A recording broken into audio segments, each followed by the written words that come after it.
Hey, welcome to Third Stall Garage. My name is Doug and this is Dale. and we're working on a 66 Beetle convertible. This is episode probably 34. If you haven't been following along, I'd love to have you go back, subscribe, watch the other ones. Last week we put the bumper on and it is square and flat and level and spaced right, and the Decklid doesn't hit, and we're really proud. That took us quite a few weeks worth of work, but we're happy with the results of it. This week we're doing a little cleanup on these brackets down here, but the main project this episode is we're installing the seal on the deck lid to kind of the rear apron. So follow along, let's see how it goes.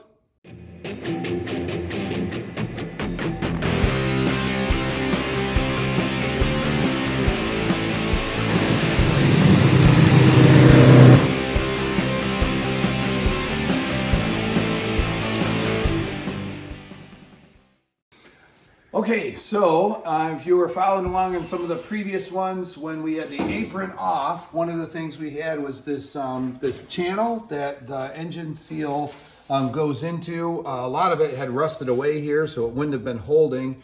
And when we tried to close the deck lid on it, it was interfering. And so we just made the decision.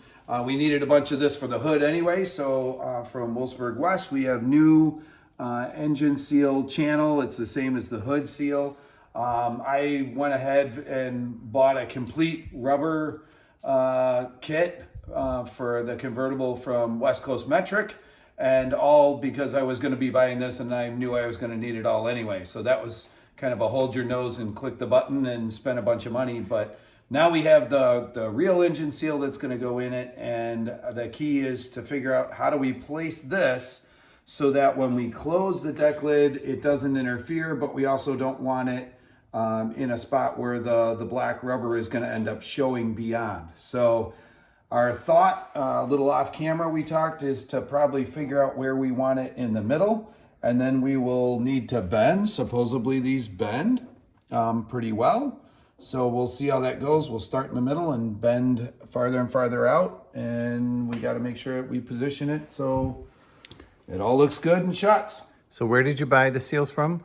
West Coast Metric. Tell us a little bit about why you chose them in case somebody else is interested in buying a set, and we can be honest about how much did it cost. Yeah, so it was $1,300. That's a chunk, but what all did you get? Everything for the convertible. Has a bunch of convertible top seals as well. Some of the seals we could reuse when we tore apart the car. A bunch of them were old and fell apart. But it's just easier to, and there's seals that I don't even know, I don't think I ever had. So by getting the complete kit, maybe I spend a little extra money, but in the end I have everything. It's all labeled and it's all brand new. West Coast Metric on the Samba website, place that lots of air-cooled Volkswagen folks are use. They come back, they make their own stuff, and then it's really pliable. It's the right size. Wolfsburg West has good stuff as well. So I, either one, but I had often heard the West Coast Metric for any rubber stuff. So Awesome. yeah. All right, we're gonna get to work. All right, so we're gonna trace the deck lid relative to the apron. So we're trying to figure out exactly how far inboard we want the rubber seal to be. Problem before is the previous seal was catching on this. So now we know that the seal needs to lie inboard of that black line. We are trying to figure out, we know that the seal needs to go inboard of this line. This line is the kind of the shadow of the deck lid. And as we put it up there, we'll call this kind of the return flange on the deck lid. The seal needs to rest against that. Now the channel that the seal sits in is kind of a curlicue shaped.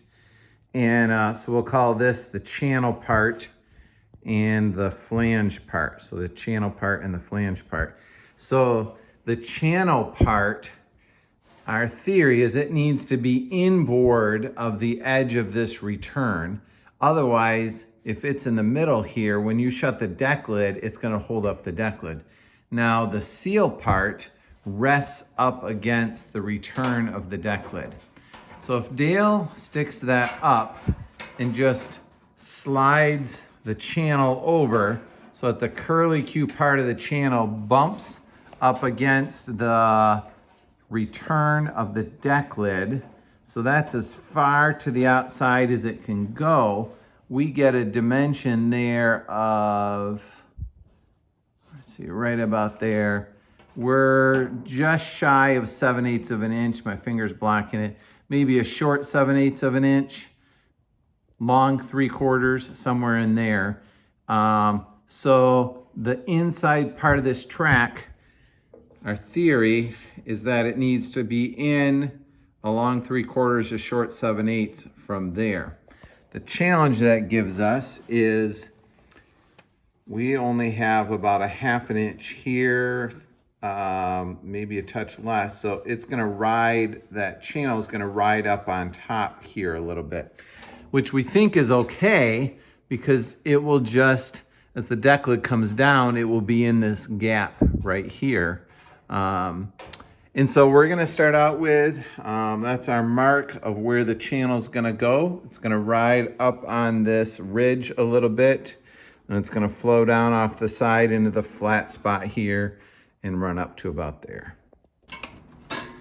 Dale's working on, so this was the Decklid seal, where you can see there were spot welds every about 1.5 inches or so. And we have new ones. Dale got them from Wolfsburg West, and he's drilled holes in them. The biggest hole that we could get in there was what, 5/32? Correct. Something like that. Yep.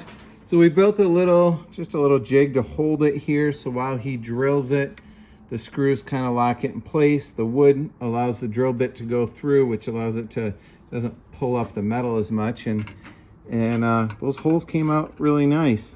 Now, I'm used to drilling, or plug welding, like 1/4 inch or 5/16 inch holes on body panels, and this is way smaller. So we didn't know if we'd be able to weld it strong enough. So we took a piece of this, so it was the same thickness. We flattened it out, drilled a test hole there and a test hole there, and just did 2 practice welds, and that is ridiculously strong. There's no way I could rip that off, much less having one every 1.5 inches to hold a seal in. So it'll take a little practice to get them to look nice like that. The first one, I didn't quite fill the whole hole. And then this one I tried, but I didn't realize that it wasn't pushed all the way down, so it just melted through.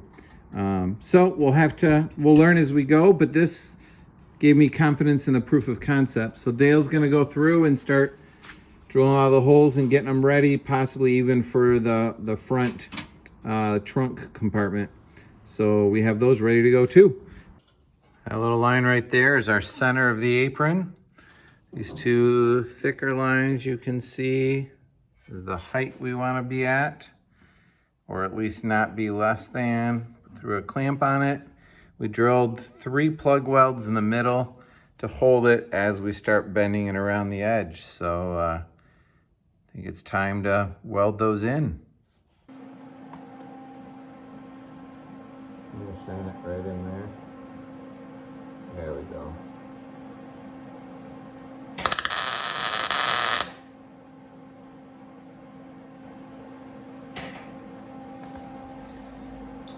That one was more than we needed. Gotta get faster.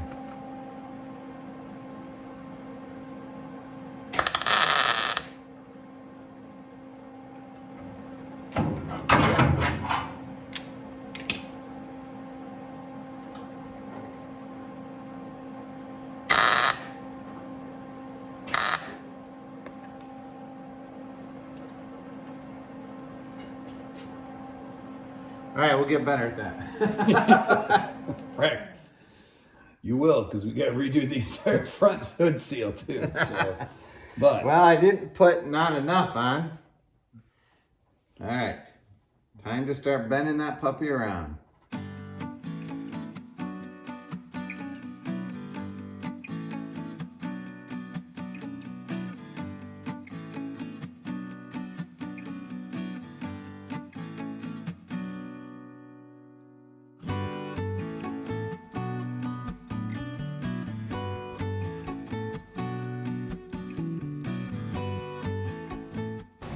channel is welded in all the way around. Ended up getting a little bit of like it wanted to bend where the weld was. You can just see it, like there's a little bit of a kink right there. So what I found helped with that is I have this old file that I ground down to a chisel. I would just put it in there, tap on it with a hammer, and then that would flex up a little bit, and I got the curve pretty nice and smooth. And so now we're gonna shut the deck lid for the first time.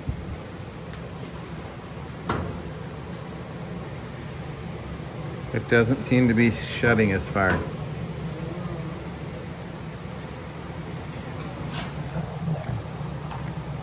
All right, I need to investigate and see if it's hitting somewhere. Okay, so cleaned up the welds. They are completely covered up, so they don't need to look that pretty. I don't need to dress them too much, but we think when we shut the deck lid that the welds were sticking up proud and that the deck lid was hitting that. So we're actually starting to put the seal in. So Dale's gonna feed it in from the top. I'm gonna pull it through down here. Dale's trying. There we go. So we're gonna put it all the way in, then we'll try to close the deck lid. All right, so the rubber gasket is in all the way around. And we're gonna shut it. We're gonna pretend like it's the first time, but it's the We've second never time. done this before. So ideally, it should seal all the way around on the rubber gasket and not have metal hit metal. So right there is where the T-latch would hold it. And we've got a good seal. And all the way around. No rubber showing. Yeah. Channels not interfering. Let me show you a second. I'm gonna flip it around. The black that you can see is the Sharpie mark. Not the yeah, lift that up again. So you can see the gasket is about that far off. And the lid closes. You can climb underneath it. I'm tired of climbing underneath this thing. The camera. Yep. Go up just a little bit. There, you can see it. Right there. Go ahead and close it, Dale. That's how it's supposed to be, I think. So, chalk that up for a big win. Yes. And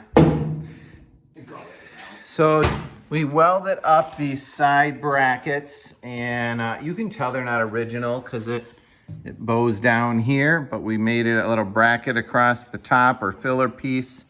Once that's painted, it won't look horrendous. And most people never see that. They will just notice that the bumper doesn't look crooked. And same thing on this side. We welded in a triangular piece here and curved it up on the bottom. We also welded this piece to the body and then welded a filler in on top. So not worried about strength there. And boy, it looks good to have that sit in nice. Does this, earlier we had this rubbing right here. Close it again, Dale. No, it doesn't. This corner used to rub just a touch right there. And, oh no, maybe it was there. You can see a little shiny spot. Do it again. Yeah. Oh, that's nice. So happy. So that brings us to a completion of episode 33. 34. 4. I was just testing Dale.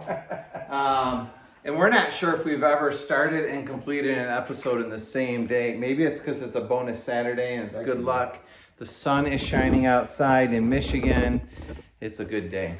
That also brings us, I think, to the end of the back of the car. Am I correct, Dale? Yes. So that is a pretty monumental moment for us. Yeah. Real quick recap. Dale, what all did we do to the back of the car to get us to this point? I gotta try and remember 3 months worth of work. You know, the big thing, we decided that we wanted to replace this piece ages ago. I cut it off of the Merriman beetle, our parts beetle. Kind of upper strip right here. And that was mainly because when we sandblasted it, we found that this factory edge that was above the deck lid, it was all bent out because the deck lid had so many issues. So we replaced that. We ended up with that leaded piece, which I had never seen. Yeah. That was pretty wild. That led us into the deck lid hinges and getting them square. And we took the deck lid apart, we kept the original brace and put a new deck lid on it. Yep. Redid the nose of it, replaced the braces on both sides, took the apron off, put the apron back on.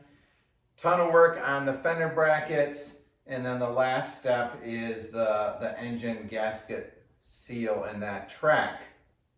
I told you to fill it in and I started talking. That's all right. That's all right. So I'm ready to call the rear of the car finished, and now we have a big job with the front. That's not going to be a one-day job or a one-episode thing. No, so we're going to flip the car around today and try to figure out how we hack the front of the car off. And we're going to do a lot of what we did here in the front. So, hey, thanks for following along and being part of this. If you have a cool project at home, I hope you're loving it and enjoying it and learning from it like we are. And maybe you can learn a few things from what we do well and mistakes we make along the way. Have a great day.